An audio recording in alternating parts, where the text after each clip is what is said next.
Dios los bendiga a todos una vez más. Esto es Bendecidos para Bendecir. Yo soy Manuel Boglio y esta es parte 4 de la serie Razones para Creer. Como siempre digo, si te perdiste alguno de los videos anteriores, voy a poner el link acá arribita o debajo de este video en la descripción para que puedas ver todos los videos en esta serie antes de continuar con esta parte. Y si te gusta este video, recuerda darle like, suscríbete al canal si aún no has suscrito.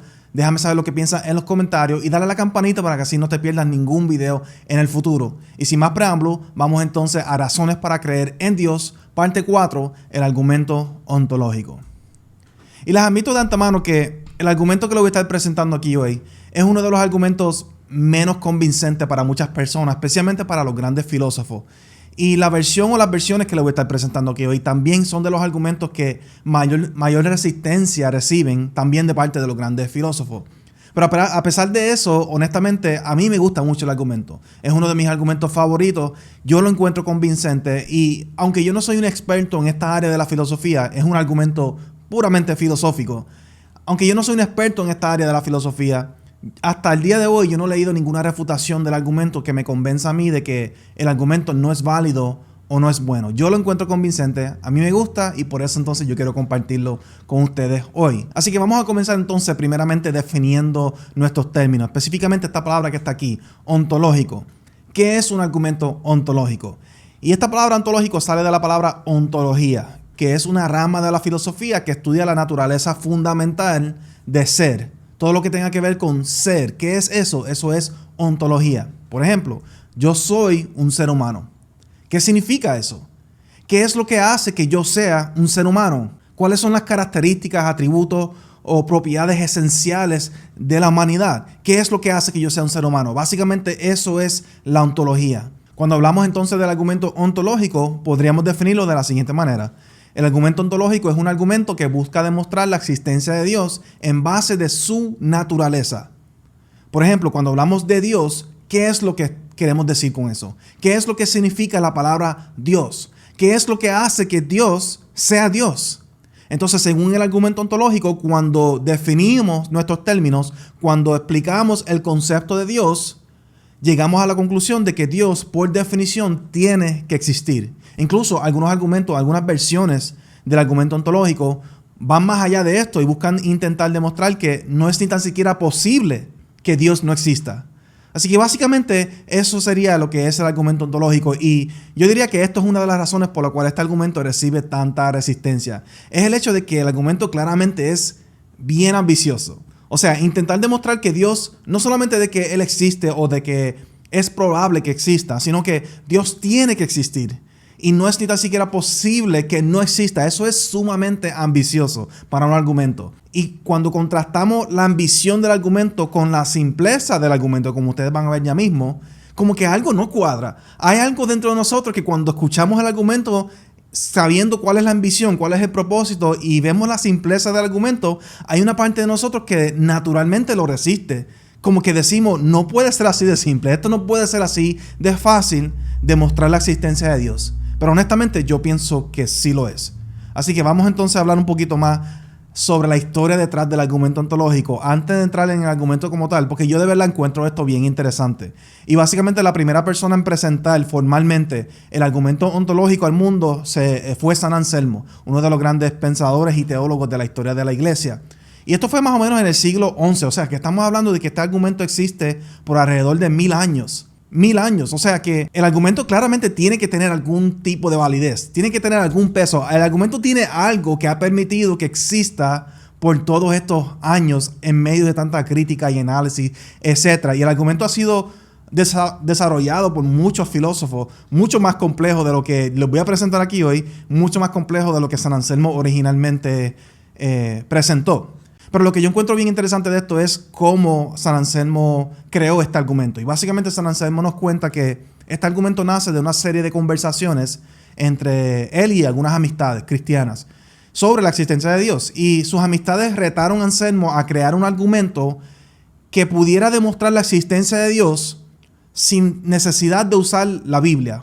sin necesidad de apelar a algo como lo que es la revelación especial, sino que fuera un argumento que pudiera convencer a un no creyente, a un ateo, que una persona no creyente pudiera razonar en estas cosas y concluir que Dios existe. Y de ahí nace entonces este primer libro que se llama Monologion, que básicamente significa el monólogo. Y se llama así porque la forma en que él escribe el libro, lo escribe básicamente desde una perspectiva de un no creyente. Y el libro básicamente se compone de una serie de argumentos basados solamente en el uso de la razón, cosas que un no creyente, según San Anselmo, podría aceptar.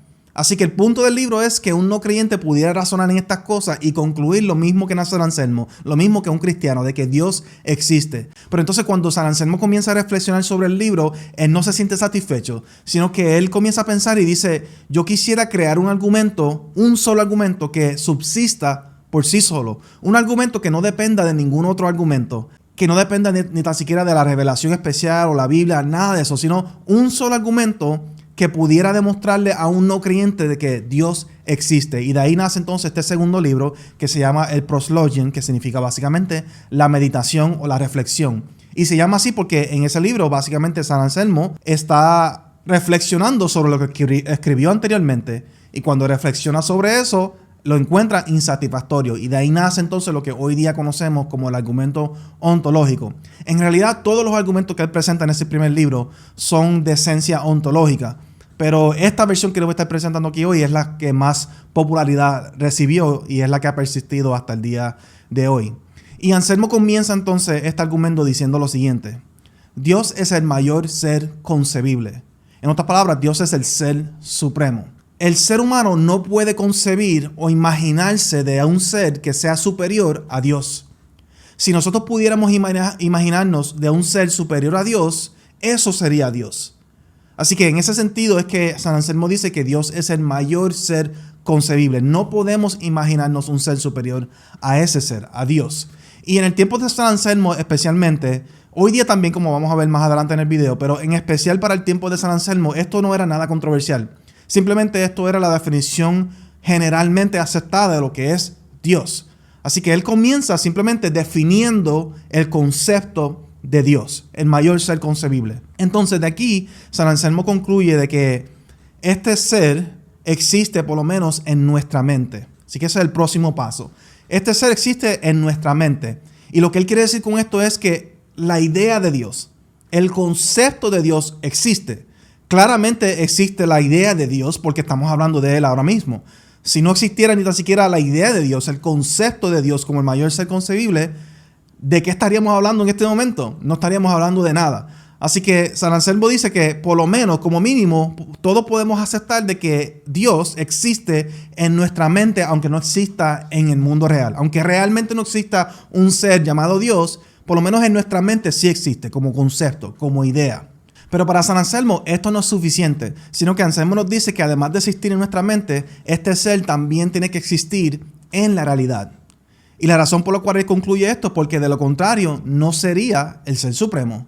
Si Dios no existe tanto en nuestra mente como en la realidad, no sería el ser supremo. ¿Y cómo él llega a esta conclusión? Pero recuerda, él comienza el argumento definiendo a Dios de esa manera. Él comienza diciendo que Dios es el mayor ser concebible. Pero ¿qué pasa? Si Dios solamente existe en nuestra mente y no en la realidad, pues eso significaría que inmediatamente cada uno de nosotros podríamos imaginarnos un ser superior a Dios. Es decir, podremos imaginarnos un ser que existe tanto en nuestra mente como en la realidad. Pero decir eso es decir que si Dios no existe en la realidad, podemos concebir un ser superior al mayor ser concebible. Y eso es simplemente algo sin sentido, eso es algo completamente absurdo y sin razón. Si Dios es el mayor ser concebible, no podemos concebir de un ser superior a él. Pero si solamente existe en nuestra mente, pues podemos concebir de un ser superior al mayor ser concebible, lo cual es absurdo. Es como decir que existe una persona más alta que la persona más alta del mundo. Eso es una oración sin sentido. Si la persona es la persona más alta del mundo, no puede haber nadie más alta que esa persona. Y si decimos que hay una persona más alta que esa persona, Estamos diciendo lo que acabo de decir aquí, que existe una persona más alta que la persona más alta del mundo. O sea, esto es completamente ilógico, completamente absurdo. Y eso es lo que implicaría si Dios, siendo el mayor que ser concebible, no existe en la realidad. Así que según San Anselmo entonces, en base de todo esto, Dios por definición o por naturaleza tiene que existir. Esto es una forma bien simplificada y resumida del argumento ontológico según San Anselmo. Comenzamos con esta definición, razonamos y llegamos entonces a la conclusión de que Dios tiene que existir. No es posible de que no exista, porque nos lleva entonces a estos pensamientos irracionales o absurdos o sin sentido. Y si se fijan, especialmente para los que han visto los videos anteriores, inmediatamente se darán cuenta que este argumento es radicalmente distinto a los argumentos que hemos discutido hasta ahora en los videos anteriores. Y una de las grandes diferencias es el hecho de que, como pueden ver, el argumento no es deductivo. El propósito del argumento no es establecer ciertas premisas que requieren una conclusión, sino que el propósito del argumento es simplemente comenzar con una serie de observaciones generales que todos, según San Anselmo, podemos aceptar y en base de eso seguimos razonando hasta llegar a ciertas conclusiones. Pero fíjate que si quisiéramos presentarlo de manera deductiva, lo podríamos hacer. Por ejemplo, podríamos decir lo siguiente: esta es una versión deductiva del argumento ontológico, porque existen muchas y muchas más complejas que esta. Pero ese argumento que acabamos de describir lo podríamos presentar de la siguiente manera. Número 1, para ser el ser supremo, Dios tiene que existir. Número 2, Dios es el ser supremo. Por lo tanto, número 3, Dios tiene que existir. Ya a estas alturas todos saben lo que es un argumento deductivo. Pueden ver naturalmente cómo el argumento claramente es válido, así que no vamos a dedicarle tiempo a ese aspecto. La pregunta es si realmente el argumento es cierto o no, si las premisas son realmente ciertas o no. Así que vamos entonces a analizarlas un poquito, una por uno. Vamos a comenzar con esta primera que dice que para ser el ser supremo, Dios tiene que existir. Y es bien importante entender lo que está diciendo la premisa. Porque la premisa no está diciendo que por el mero hecho de existir, Dios es el ser supremo. Puedan haber otros requisitos para ser el ser supremo. Lo que está diciendo la premisa es que como mínimo, para poder ser el ser supremo, tienes que existir. Y de nuevo, a diferencia de los otros argumentos que son claramente deductivos, este argumento tiende a asumir ciertas cosas que no son claras inicialmente. Por ejemplo, en esta primera premisa está haciendo una conexión entre ser supremo y existir. Nos está diciendo que de alguna manera u otra, estas dos cosas, estos dos conceptos están ligados. Y esta conexión parece estar centrada o fundamentada, o más bien parece estar asumiendo la siguiente realidad. Y es que está asumiendo que existir es superior a no existir. Eso parece ser lo que la primera premisa está asumiendo. Por eso es que nos dice que para ser el ser supremo, Dios tiene que existir. Porque asume que existir es superior a no existir. La pregunta entonces es si esto es cierto o no. Y para contestar esa pregunta, yo les quiero hacer otra pregunta. Quiero que se sienten a reflexionar sobre lo siguiente. ¿Quién es superior? ¿Tú o Superman? Tú, el que está sentado o sentada en este momento viendo este video, ¿quién es superior? ¿Tú o Superman?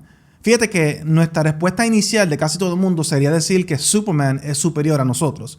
Superman es superior a nosotros porque él puede hacer cosas que nosotros o tú no puedes hacer. Superman es más fuerte que tú, Superman es más rápido que tú, Superman puede volar, por ejemplo. Así que en ese sentido, Superman es superior a ti y a mí. Pero hay algo bien importante que debemos de entender sobre Superman, y es el hecho de que Superman no existe. Y como Superman no existe, en realidad Superman no puede hacer nada. Lo único que tenemos sobre Superman son historias sobre él. Claro, alguien puede escribir una historia que dice que Superman vuela, corre rápido, es fuerte, etc. Pero Superman como tal no puede hacer ninguna de estas cosas porque él no existe. Y si tienes alguna duda sobre esto, lo único que tienes que hacer es retar a Superman a una carrera ahora mismo. Vamos a ver quién es más rápido, tú o él. ¿Qué va a pasar? No va a pasar nada porque Superman no existe. La carrera no se puede dar. Así que como mínimo tú puedes hacer cosas que Superman no puede hacer. ¿Por qué? Porque tú existes. Así que en ese sentido entonces tú claramente eres superior a Superman por el mero hecho de que existes. Y el hecho de que existe permite entonces que tú puedas hacer cosas que Superman no puede. Eso es lo que te hace superior a Superman. El hecho de que existes y tu existencia te permite hacer cosas que Superman no puede. Como mínimo, tú ahora mismo puedes ver este video, Superman ni tan siquiera puede hacer eso. ¿Ves? Y no hay nada que Superman pueda hacer que tú no puedas hacer. ¿Por qué? Porque él no puede hacer nada. Así que claramente en esta pregunta realmente tú eres superior a Superman por ese hecho. Existir entonces, en base a este ejemplo, podemos concluir que existir claramente es superior a no existir. No porque es por el mero hecho de existir, sino por el hecho de que te permite hacer cosas.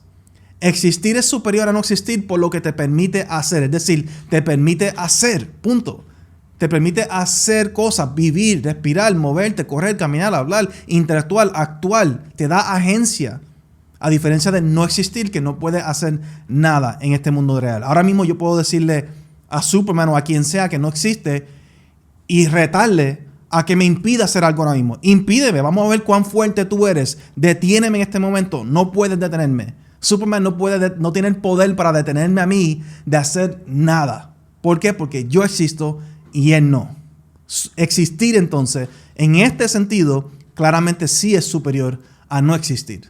Pero claro, nunca es así de sencillo porque existen ciertas objeciones, específicamente esta objeción que le voy a estar presentando aquí, que la presentó originalmente el filósofo Immanuel Kant, que es uno de los grandes filósofos, uno de los filósofos más reconocidos en la historia de la humanidad. Y si no me equivoco, es el padre de la filosofía moderna. Y él presentó la siguiente objeción, y es una de las objeciones más comunes hacia el argumento ontológico, especialmente esta premisa. Immanuel Kant lo que nos dice es que existir no puede ser superior a existir porque existir no es una propiedad. Y como no es una propiedad, no te puede hacer superior o inferior. Es decir, existir, yo puedo existir o no existir, pero yo no puedo tener existencia. El existir o la existencia no es algo que yo puedo tener o no tener. No es algo que yo puedo adquirir o perder. No es algo de lo cual yo puedo tener más o menos que tú. Y por lo tanto, en ese sentido, como no es una propiedad, no es algo que yo puedo adquirir o perder, etc., entonces no tiene la capacidad para hacerme superior o inferior. Solamente las propiedades nos pueden hacer superior o inferior. Por ejemplo, lo que es la fuerza. La fuerza es una propiedad. ¿Por qué? Porque es algo que yo puedo tener o no tener. Es algo que yo puedo adquirir o perder. Es algo de lo cual yo puedo tener más o menos que tú. Y si yo soy más fuerte que tú, por lo menos en ese sentido, soy superior a ti. Esto es lo que Kant y otros filósofos le llaman propiedades de excelencia. Son estas propiedades que tenerlas o no tenerlas tienen la capacidad de hacerte superior o inferior. El existir, según Kant y otros filósofos, no es una propiedad de excelencia porque no es ni tan siquiera una propiedad. Así que Kant rechaza esta primera premisa, que yo diría que es la más importante detrás del argumento ontológico, en base de esto. Si esto es cierto, no podemos decir que existir es superior a no existir. No tiene nada que ver con propiedades de excelencia. Pero fíjate, por eso yo fui tan cuidadoso y específico en la forma que yo me expresé. Porque yo no dije simplemente que existir es superior a no existir. Y mucho menos dije que tener existencia te hace superior a no tener existencia. Sino lo que yo dije fue que existir es superior a no existir por lo que te permite hacer. Es eso lo que hace que uno sea superior o inferior. Es el hecho de que, como acabamos de decir, claramente existir es superior a no existir porque yo puedo actuar, puedo hacer cosas, mientras que no existir no puedo. Por ejemplo, si yo existo, yo puedo tener, en teoría, propiedades de excelencia. Mientras que si no existo, no puedo tener propiedades de excelencia. Así que si el requisito para ser superior o inferior es tener o no tener propiedades de excelencia, pues claramente el existir es superior a no existir porque te permite tener o no tener propiedades de excelencia. Así que eso es lo que estamos diciendo en esta primera premisa. Es el hecho de que existir te permite hacer cosas, mientras que no existir no. Y en este sentido, claramente existir es superior a no existir. Y si esto es cierto, entonces la primera premisa que nos dice que para ser el ser supremo, Dios tiene que existir, claramente es cierta. Y un paréntesis antes de continuar, no estoy diciendo que el mero hecho de existir es lo que hace que tú seas ser supremo. Lo que estoy diciendo es que como mínimo Dios tiene que existir para ser el ser supremo. Porque, por ejemplo, digamos que para ser el ser supremo tienes que ser omnisciente. Digamos que eso es una de las propiedades de excelencia. Para ser ser supremo, Dios tiene que ser, o quien sea, tiene que ser omnisciente, tiene que saberlo todo. Pero fíjate, si no existes, no puedes ser omnisciente. Si no existes, no puedes ni tan siquiera poseer ninguna propiedad de excelencia que te pueda hacer ser el ser supremo. Mucho ser ahí en esa oración. Pero si existes, sí puedo ser omnisciente. Si existes, sí puedes tener esas propiedades de excelencias que son requisitos para ser el ser supremo.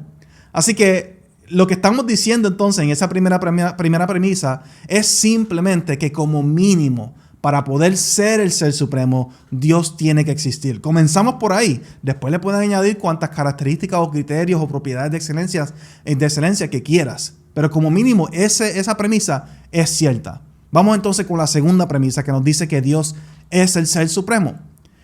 Y una vez más, esta premisa parece estar asumiendo algo que no está definido en la premisa como tal.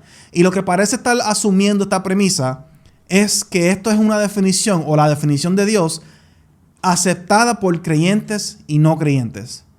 Así que la segunda premisa simplemente está definiendo lo que significa Dios. Dios es el ser supremo. Esa es la definición de Dios. Y parece estar asumiendo que esa definición es algo que sería aceptada por básicamente todo el mundo, generalmente hablando, creyentes y no creyentes. La pregunta entonces es si esto es cierto o no. Claro, no hay forma alguna de ir persona por persona literalmente y empezar a ver qué es lo que ellos creen en cuanto a qué significa Dios o quién es Dios. Pero lo podemos hacer de forma indirecta, que lo vamos a hacer ahora. Pero quiero también aclarar que cuando hablamos de que Dios es el ser supremo o el mayor ser concebible, y de que esto es la definición de Dios generalmente aceptada por las personas, lo que no estoy diciendo es que si tú vas persona por persona y le preguntas que te definen a Dios, o que qué es Dios, ellos te van a decir específicamente esas palabras. Dios es el mayor ser concebible o Dios es el ser supremo. No necesariamente van a utilizar esas palabras específicamente, sino que más probablemente lo que vas a ver es que las personas, especialmente los que creen en Dios, te van a decir, pues Dios es el creador del universo, es eterno, es todopoderoso, lo puede hacer todo, lo sabe todo, es perfectamente bueno, justo, misericordioso, todas esas cosas. Van a describir a Dios de una forma que implica su supremacía. Así que este concepto de Dios como el ser supremo es algo que generalmente es aceptado. Eso es lo que estamos diciendo. No es que necesariamente van a utilizar estas palabras exactas, porque estas palabras exactas son más bien definiciones filosóficas y la mayoría de nosotros no somos filósofos, así que no vamos a utilizar estas palabras específicas. Pero la pregunta es si este concepto de Dios como el ser supremo o el mayor ser concebible realmente es la definición de Dios que todos en general tenemos. Y lo vamos a hacer de la siguiente manera. Fíjate, comenzamos con esto. La Biblia o el cristianismo. Claramente la Biblia tiene esta perspectiva de Dios. Que aquí simplemente algunos pasajes que afirman esto, de que Dios es el ser supremo. Esto es la perspectiva cristiana de Dios. Eso yo creo que es indiscutible. Es la perspectiva bíblica de Dios tanto en el Antiguo como en el Nuevo Testamento. Consistentemente la Biblia describe a Dios de esta manera, con un lenguaje que apunta a su supremacía, su superioridad sobre todo lo que existe. Así que esto sí es la perspectiva bíblica. Pero además del cristianismo y la Biblia, también dos de las otras religiones más grandes del mundo, el judaísmo y el islam, comparten esta misma perspectiva de Dios. Tanto el judaísmo como el islam entienden que Dios es el ser supremo. Incluso su perspectiva de Dios es tan alta que esto es una de las razones por las cuales las dos religiones rechazan al cristianismo. Porque el cristianismo dice, por ejemplo, de que Jesús es Dios, o que Dios hecho hombre, o que Jesús es el Hijo de Dios. Decimos todo eso. Pero para el judaísmo y el islam, decir que Dios se hizo carne, o que se hizo hombre, o que tiene un hijo, es minimizar su grandeza.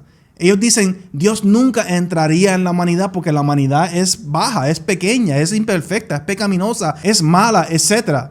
Así que Dios nunca haría eso según ellos. Eso es la perspectiva tan alta que ellos tienen de Dios. Claramente entonces, tanto la Biblia o el cristianismo, el judaísmo y el islam, las tres religiones más grandes del mundo, comparten esta perspectiva o esta definición de Dios. Pero más allá de eso, yéndonos entonces por una área un poquito más secular, no solamente religiosa, podemos acudir a diccionarios seculares, diccionarios que no sean diccionarios bíblicos, etc. Por ejemplo, si vamos a Wikipedia, simplemente para empezar de manera general, Wikipedia nos dice a nosotros que Dios es lo siguiente: el concepto teológico, filosófico y antropológico de Dios hace referencia a una deidad suprema. Esto es lo que nos dice Wikipedia, que la definición de Dios teológica, filosófica y antropológica es una deidad suprema, es decir, el ser supremo. Pero quizás queremos algo un poquito más oficial, así que vamos a acudir a lo que es la Real Academia Española. Y la Real Academia Española define a Dios de la siguiente manera: ser supremo que en las religiones monoteístas es considerado hacedor del universo. Bien importante entender que no nos está diciendo que según las religiones monoteístas Dios es el ser supremo. No, lo que está diciendo es la definición de Dios es el ser supremo, que en las religiones monoteístas es considerado hacedor del universo. Así que vemos que ya tenemos aquí dos definiciones o diccionarios, debo decir, seculares que concuerdan con este concepto de Dios que estamos describiendo aquí. O podemos entonces simplemente utilizar Google y encontrar una página al azar que defina a Dios de alguna manera, y eso exactamente es lo que hice yo. Puse Dios de definición en Google y vi lo primero que aparece, y lo que aparece es el nombre del ser supremo. El nombre del ser supremo claramente concuerda con esta definición. O, por último, podemos entonces ir a otro lenguaje, específicamente el inglés, que es el otro lenguaje que yo conozco, y podemos acudir entonces al diccionario oficial o uno de los más reconocidos en el lenguaje de inglés, así como lo es la Real Academia Española en el español, lo es el Merriam-Webster Dictionary en inglés. Y según el Merriam-Webster Dictionary, Dios es la realidad suprema, como el ser perfecto, el ser supremo. Claramente entonces, aún los diccionarios seculares, los conceptos seculares de Dios, todos coinciden en que Dios es el ser supremo. Vamos entonces quizás a diccionarios o definiciones filosóficas. Ya discutimos la religiosa, discutimos algunas seculares, vamos entonces al concepto filosófico de Dios. Y antes de darle algunos ejemplos aquí, quiero aclarar, de lo que yo he podido estudiar sobre esto, existe algo que se llama el Dios de los filósofos. Es decir, cómo los filósofos se imaginan a Dios o describen a Dios cuando hablan de Dios. Y el Dios de los filósofos es exactamente esto que estamos describiendo aquí, el ser supremo. Pero ¿qué pasa? Cuando hablamos de filosofía, tenemos que entender que a menos que sea filosofía sobre la religión, por ejemplo, filosofía de la religión, no vamos a simplemente poder abrir cualquier libro de filosofía y encontrar una definición de Dios. No es así de sencillo. Solamente aquellos libros filosóficos que hablan sobre Dios, es decir, filosofía en religión, por ejemplo, es donde vamos a conseguir este tipo de definiciones. Y por lo general, esos filósofos son creyentes. Muchos de ellos son creyentes. Así que eso ya tenemos un problema en ese sentido. Y además de eso, que ha sido mi experiencia, las definiciones concisas en un libro de filosofía son bien raras. Los libros de filosofía, por lo general, no intentan establecer definiciones concisas y claras sobre los conceptos, sino que lo que lo intentan es simplemente hablar del concepto, describirlo, aplicarlo, analizarlo, reflexionar y todo eso. Y en ese sentido tenemos una idea general de lo que estamos hablando. Pero definiciones como tal, como lo hicimos aquí en un diccionario secular, no vas a encontrar eso. Pero aún así, les traje dos ejemplos aquí. Uno es este libro que está aquí, The Cambridge Companion to Early Modern Philosophy. Básicamente es una recopilación de conceptos filosóficos de la era moderna. Y este libro, y es como pueden ver ahí, una distribuidora y una universidad bien reconocida, secular, hasta donde yo sepa. Y nos dice en la siguiente página que el Dios al cual los filósofos, que es el Dios de los filósofos que les mencioné ahorita, de la era moderna se referían, era al Dios del judeocristianismo. En otras palabras, lo que nos están diciendo este libro es que cuando los filósofos de esta era hablan sobre Dios, el concepto de Dios a lo cual ellos se están refiriendo es el concepto de Dios según el judeocristianismo, es decir, el ser supremo. Así que dentro de lo que es la filosofía moderna, eso es lo que significa Dios. Pero además de esto, le di aquí 4 ejemplos de 4 de los grandes filósofos en los últimos 50 o 100 años, de los más reconocidos en el mundo de la filosofía: William Hasker, Alvin Plantinga, William Lane Craig, J.P. Moreland, y todos afirman esta perspectiva de Dios como el ser supremo. Y por lo menos 2 de ellos, que serían Alvin Plantinga y William Lane Craig, los 2 son cristianos y los 2 defienden el argumento ontológico. Así claramente ellos comparten esta idea de Dios. Así que según la definición filosófica, yo diría que generalmente hablando, esto es el concepto de Dios que ellos tienen. Pero además de todo eso, podríamos entonces acudir a lo que son las definiciones cotidianas, es decir, qué es lo que la persona común y corriente del diario vivir entiende cuando piensa o habla de Dios. Y de nuevo, como dije ahorita, idealmente iríamos persona por persona, vamos a hacerle preguntas y ustedes pueden hacer este ejercicio en sus hogares. ir donde tus amistades, especialmente tus amistades no cristianas, y preguntarles qué significa Dios para ver cómo ellos lo describen. Pero eso sería una tarea imposible por lo menos para mí, lograr. Pero yo creo que podemos hacer lo siguiente. Fíjate que ahorita yo les mencioné, o comenzamos esta lista con la Biblia o el cristianismo, el judaísmo y el islam. Son de las 3 religiones más grandes del mundo. Esas 3 religiones nada más componen el 55% de la población total del mundo entero.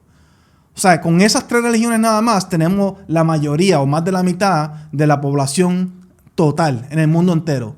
Y como ya discutimos, esas 3 religiones comparten esta perspectiva de Dios. Así que con eso nada más podemos concluir que la mayoría de las personas en el mundo entero tienen esta perspectiva de Dios. Pero a eso le tendríamos que añadir los ateos que comparten esta definición, los filósofos que comparten esa definición, los miembros de otras religiones que comparten esa definición.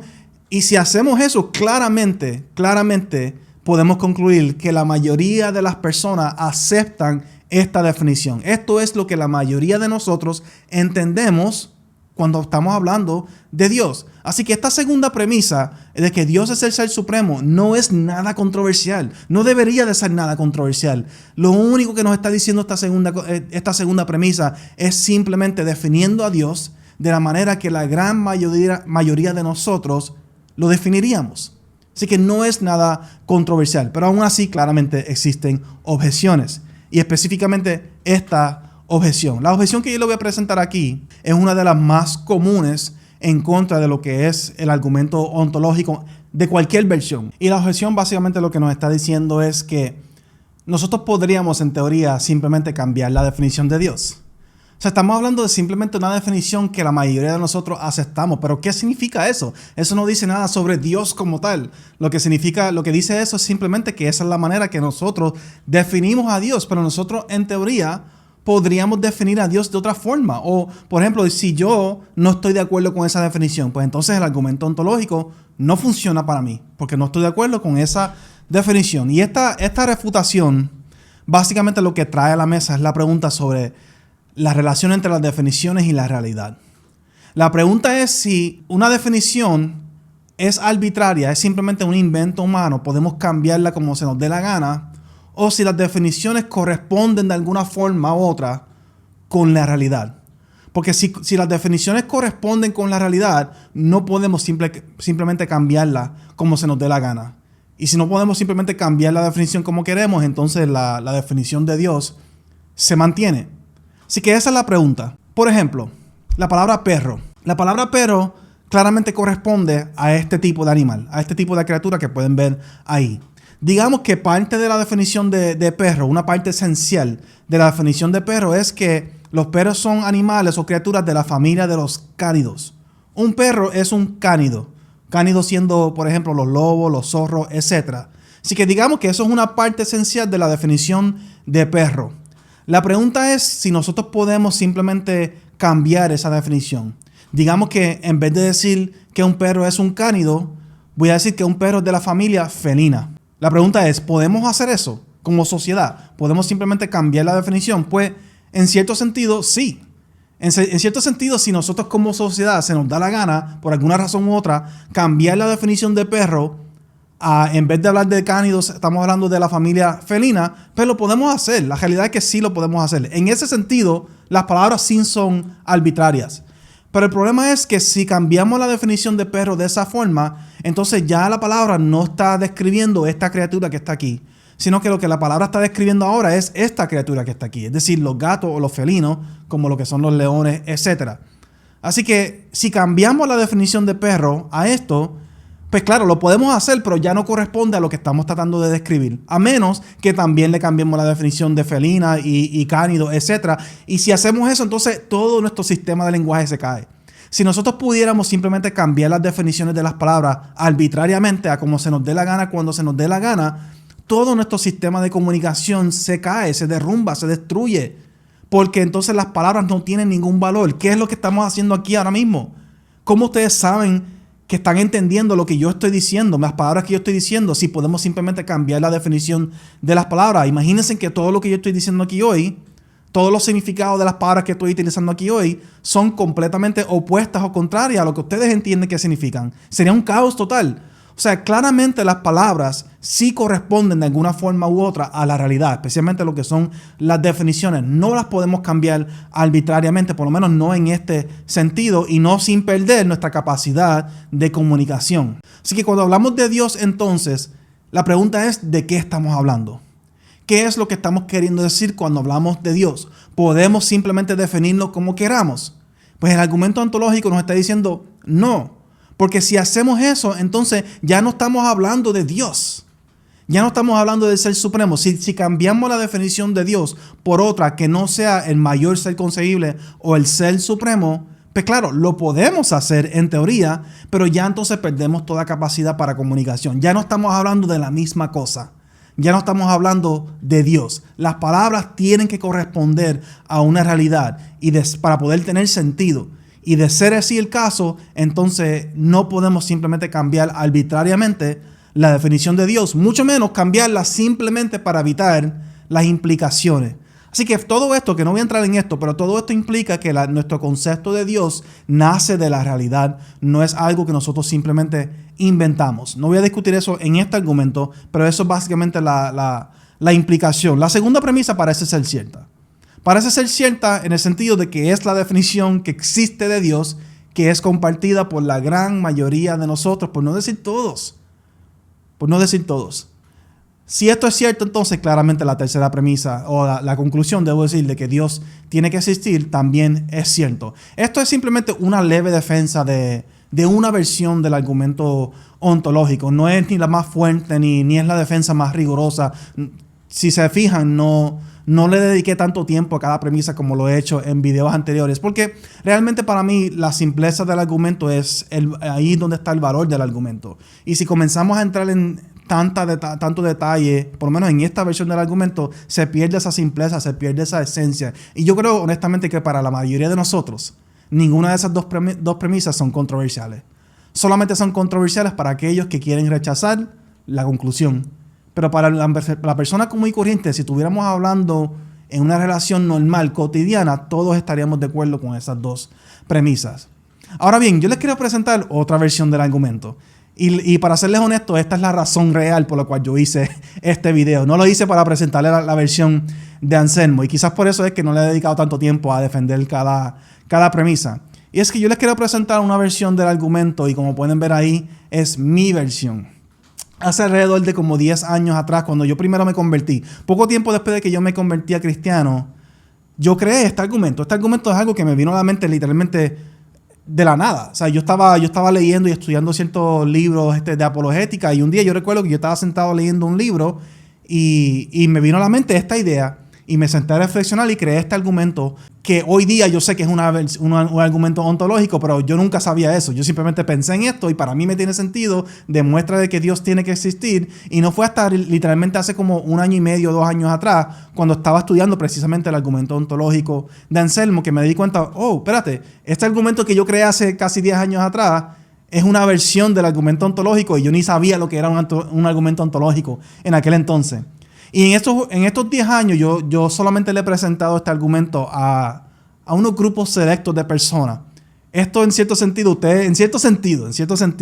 ustedes son parte de historia en este momento viendo este video, porque esta es la primera vez que oficialmente yo presento este argumento al mundo como tal.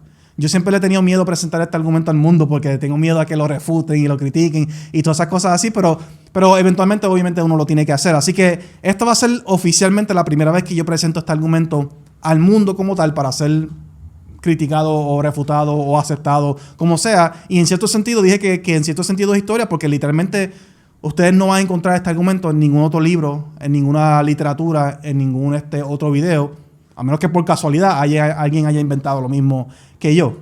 Pero nada, esto no se trata de mí, no estoy tratando de ser vanidoso ni nada parecido. Vamos a lo que venimos. El argumento ontológico, por lo menos mi versión del argumento. Y lo que voy a estar haciendo es lo siguiente, bien importante que seas parte del proceso. La manera que yo presento el argumento es a través de una serie de preguntas. Y es bien importante que realmente o genuinamente intentes responder a esas preguntas. le pongas pausa en el video cuando tienes que ponerle pausa, reflexiona sobre la pregunta e intenta contestarla antes entonces de continuar con la próxima. Es bien importante que seas parte del proceso para que así entonces entiendas el poder del argumento. De lo contrario, no creo que el argumento va a tener ninguna validez en tu vida o en tu mente. Y la primera pregunta es, ¿puedes inventar algo o imaginar algo completamente nuevo?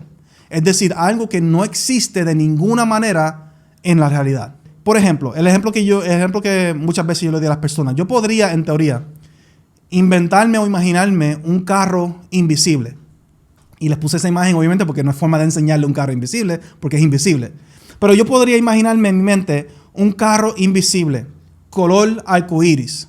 Que es un poquito contradictorio, pero lo puedo imaginar. Un carro invisible, color arcoíris, que vuela sobre nubes de chocolate.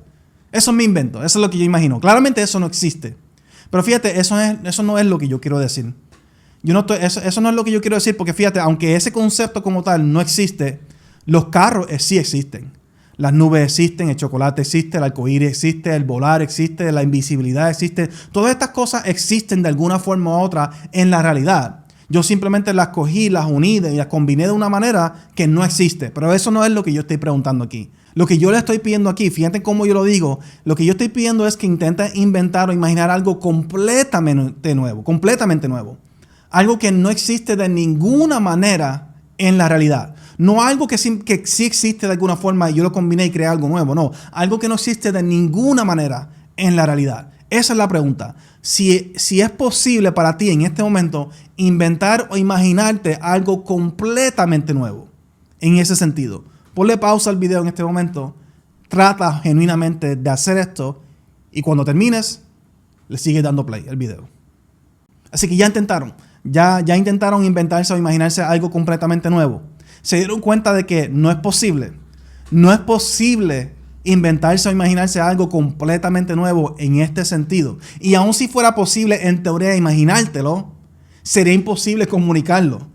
Sería imposible describirlo porque a la vez que intentas describirlo, inevitablemente te vas a encontrar que necesitas utilizar conceptos y palabras y imágenes que ya existen para que te puedan entender. Así que como mínimo, aun si fuera posible imaginarlo, que yo no creo que lo es, aun si fuera posible imaginarlo, no sería posible comunicarlo.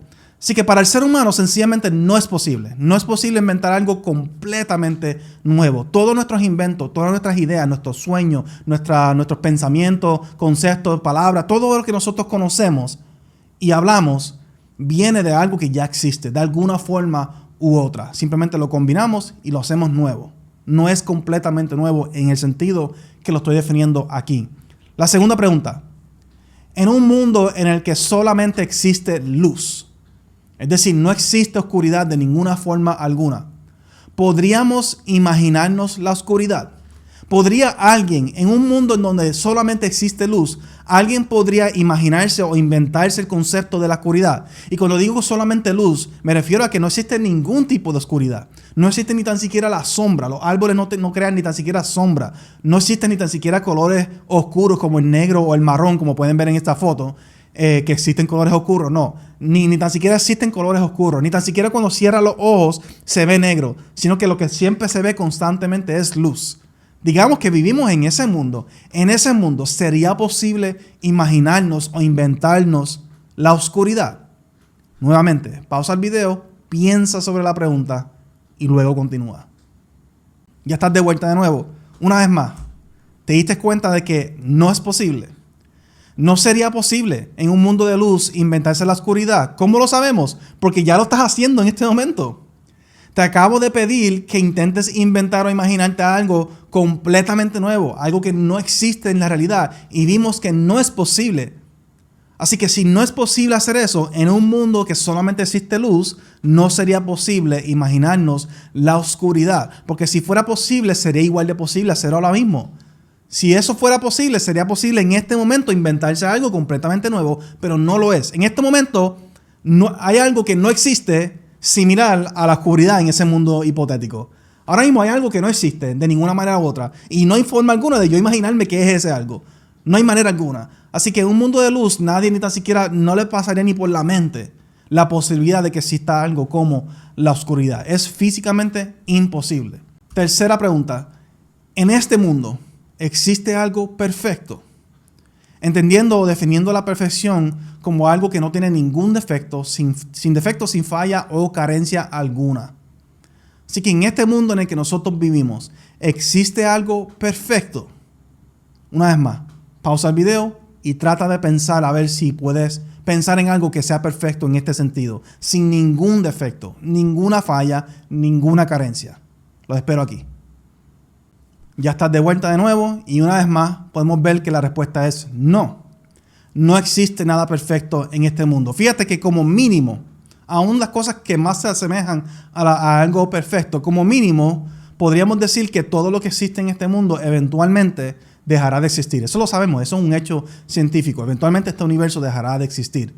Como mínimo, todo lo que existe en este mundo entonces tiene el defecto o la falla o la carencia de que no puede existir para siempre. Sí, como mínimo todo tiene ese defecto. Yo diría que todo tiene mayores defectos que eso. Pero si somos honestos con nosotros mismos, sabemos que en este mundo realmente no existe nada que sea completamente perfecto. Todo tiene algún tipo de imperfección o carencia o falta. Todo puede ser mejorado, por lo menos en teoría. Y por lo tanto, nada es perfecto en este sentido. La última pregunta entonces es, en este mundo en donde no existe la perfección, ¿de dónde sale la idea de un Dios perfecto?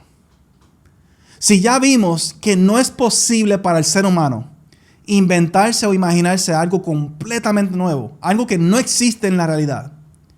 Vimos que en un mundo en donde no existe la oscuridad, no podríamos imaginarnos la oscuridad.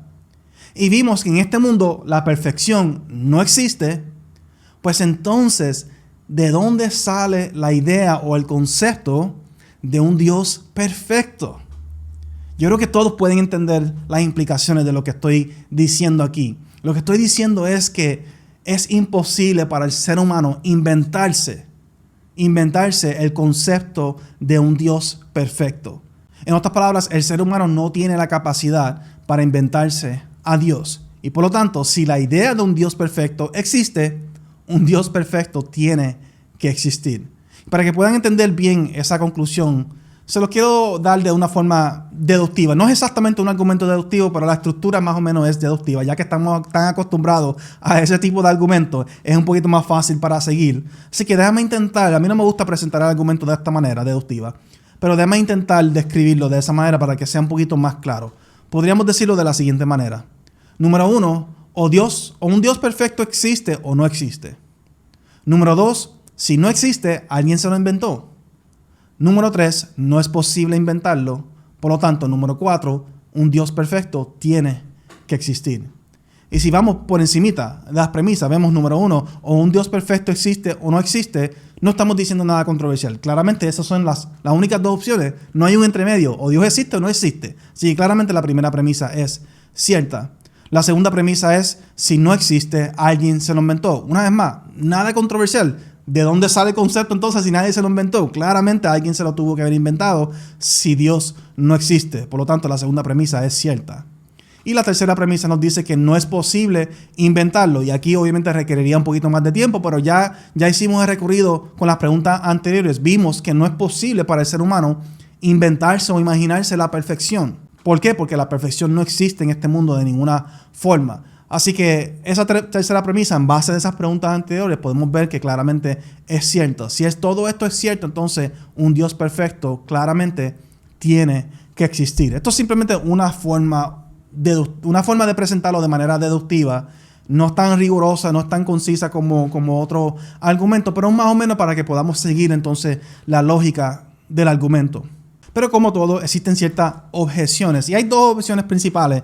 Las dos yo creo que aplican básicamente a cualquier versión del argumento ontológico, pero especialmente a lo que es mi versión. El argumento, según yo lo he podido analizar, tiene dos debilidades y las voy a presentar esas dos debilidades por medio de estas objeciones. La primera objeción, que yo diría que es la más fuerte, es el hecho de que nosotros podríamos sustituir a Dios por cualquier otra cosa. Y esto fue la objeción principal al argumento ontológico de San Anselmo. Siempre se ha dicho esto sobre cualquier versión del argumento ontológico. Siempre se dice de alguna forma u otra esta objeción. Nosotros en teoría podríamos sustituir a Dios por cualquier otra cosa y llegaríamos a la misma conclusión. Incluso si el argumento es válido y sustituimos a Dios, utilizando el argumento podríamos demostrar la existencia de cosas que sabemos que no existen. Eso demuestra entonces que hay un problema con el argumento. Por ejemplo, en vez de decir un Dios perfecto, podríamos decir una isla perfecta o una pizza perfecta. O, para utilizar un ejemplo un poquito más absurdo y de algo que sabemos que no existe en este mundo, podríamos sustituir a Dios por un unicornio perfecto. Fíjate que si sustituimos a Dios por un unicornio, el argumento sigue funcionando sin cambiar nada. Por ejemplo, decimos, o un unicornio perfecto existe o no existe. Eso es cierto. Si no existe, alguien se lo inventó. También es cierto. No es posible inventarlo por la misma razón que dijimos sobre Dios, porque no es posible inventarse el concepto de la perfección. Por lo tanto, número 4, un unicornio perfecto tiene que existir.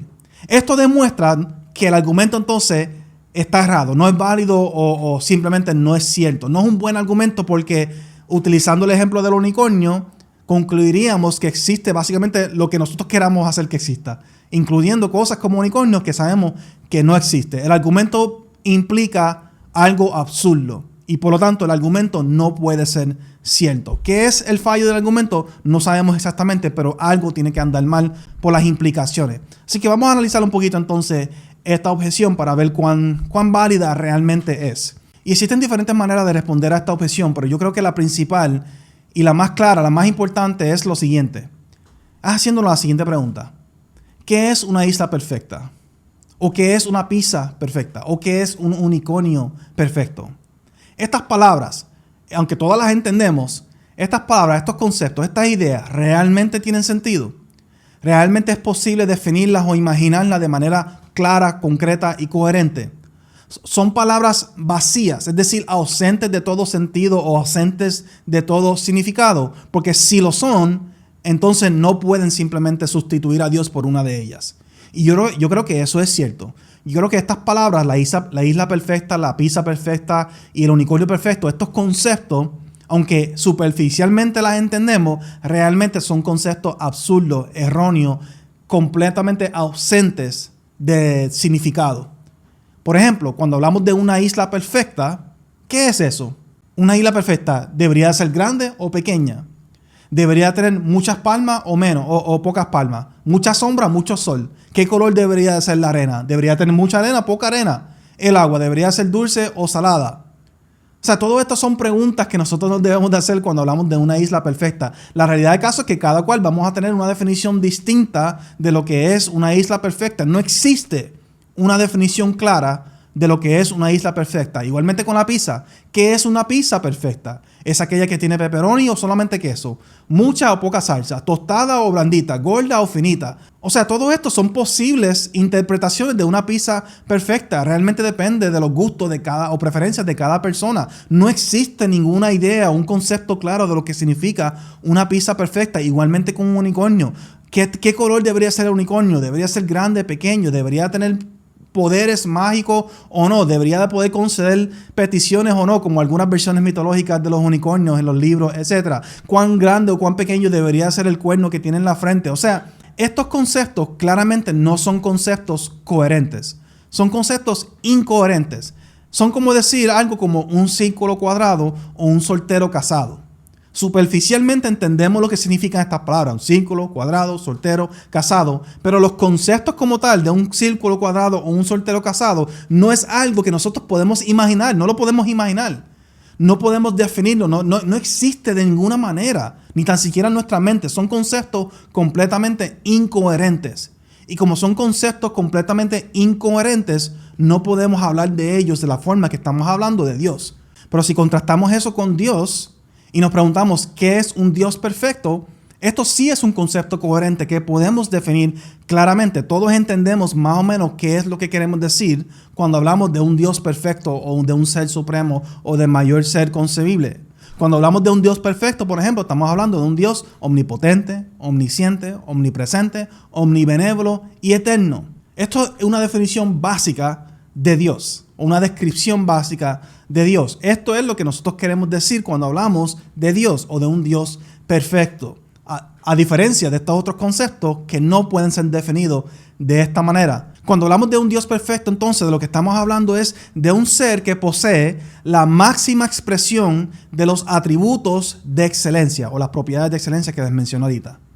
Un Dios perfecto es un ser que posee la máxima expresión de los atributos de excelencia. Esto es lo que significa un Dios perfecto. Podemos ver entonces que el concepto de un Dios perfecto sí es un concepto coherente, a diferencia, una vez más, de otros conceptos. Y a raíz de eso, entonces, podemos concluir que no podemos simplemente sustituir a Dios por cualquier otra cosa. Porque cuando hablamos de cualquier otra cosa, se convierten en conceptos completamente incoherentes. Palabras vacías, sin sentido, sin significado real. Solamente Dios tiene coherencia y por lo tanto el argumento solamente funciona para Dios, para la existencia de Dios. Y me interesa mucho saber en los comentarios qué ustedes piensan sobre esto. Si pueden pensar en algo perfecto o algo que pueden sustituir a Dios, a ver si el argumento entonces funciona o no. Por ahora vamos entonces a seguir con la segunda objeción para ir terminando entonces este video.